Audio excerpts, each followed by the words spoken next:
Good Tuesday morning, everyone. I think it's time.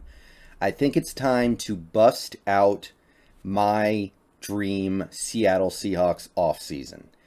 We're going to do it in stages because there's a lot to go over, there's a lot to talk about. But if you guys have been wondering, oh, who do you want to get? Who do you want to re sign? Who do you want to get from this team? Who do you want to get at this position? We're going to sum it all up in this video series. So watch this video series and you will know pretty much to the last detail which moves I would make this offseason. All right, let's go ahead and jump right in. I've gone over a lot of this stuff before, but I want to put it all in one video and I want to be definitive on what I think we should do. So this video is going to purely be about clearing cap space because the Seahawks have approximately $37 million in cap space going into this offseason.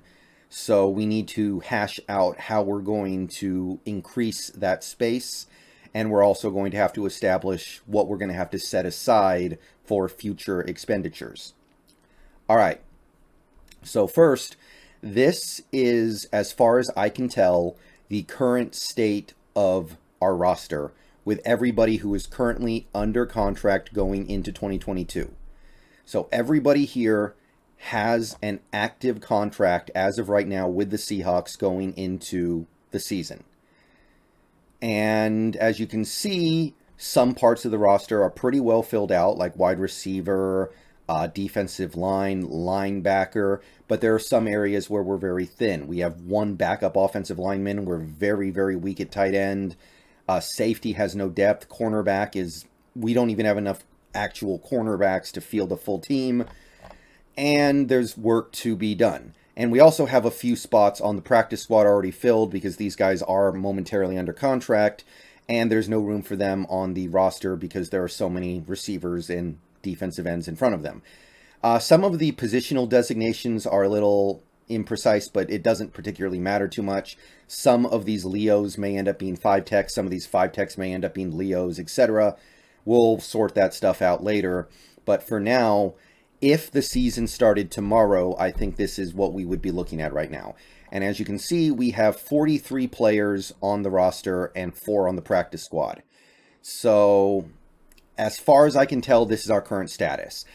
First thing we're going to do is we're going to clear some cap space, and we're going to do that via aggressive cutting on some big contracts. And this is where things start to get a little bloody, but it's going to be worth it.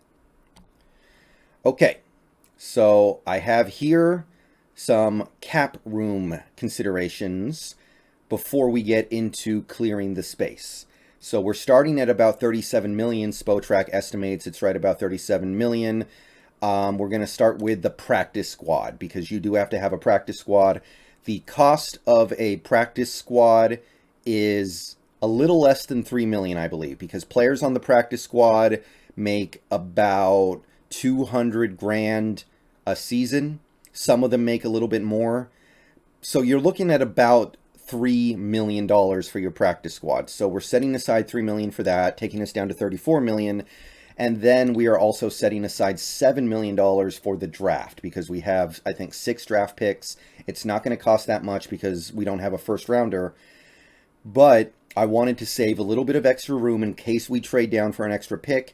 And I also wanted to save a little bit of extra room in case we end up with a UDFA making the roster like we did with Kurhan in 2021.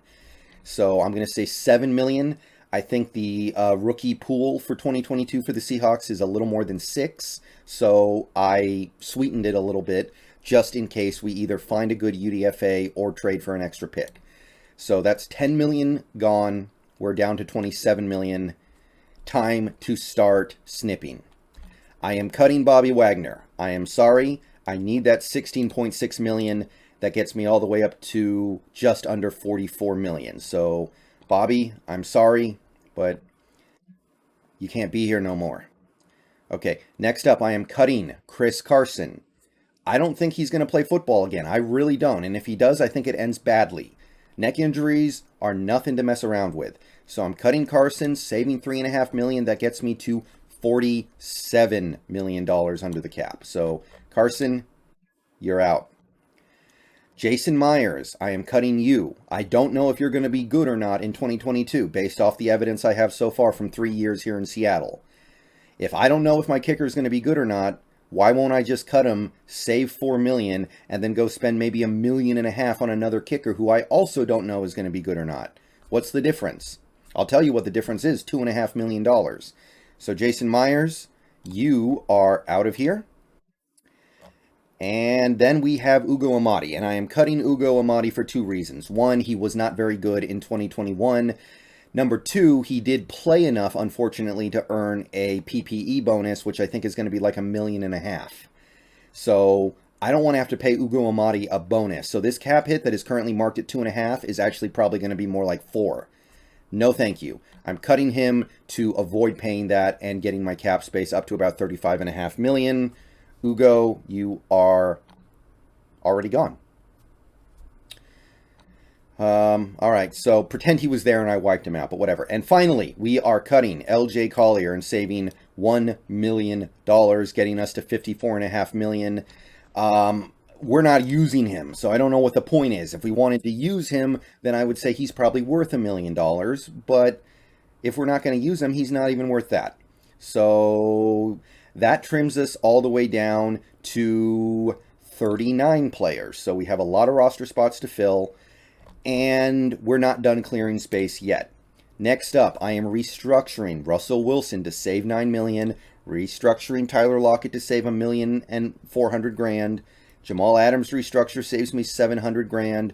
Michael Dixon extension a restructuring saves me $1.5 million, gets me over $67 million in cap space.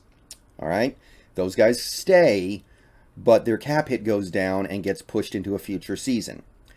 Finally, I am extending Poona Ford, kicking a lot of that base salary into future seasons via a bonus conversion. That cap hit in 2022 goes down from about $10 million to $5 million. We're going to save $5 million bucks, get to over $72 million in cap space.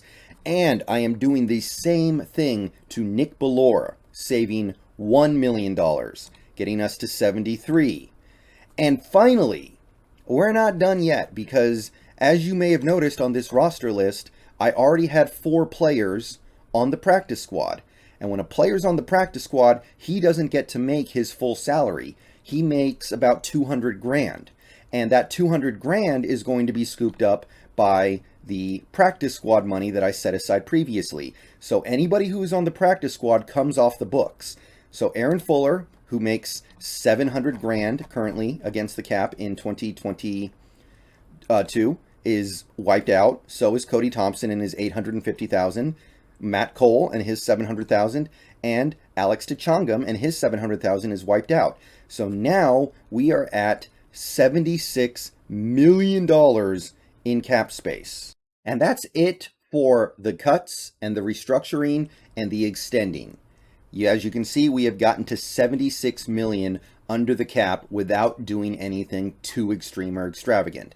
However, I am keeping some things in my back pocket. I know that there are several players on this roster who will probably end up on the practice squad, like Jacob Eason, Josh Johnson, Cade Johnson, Greg Eiland, Tyler Mabry, Gerard Hewitt, Lakiem Williams, etc., that will probably not make this 53-man, which means that their salaries will also come off the books.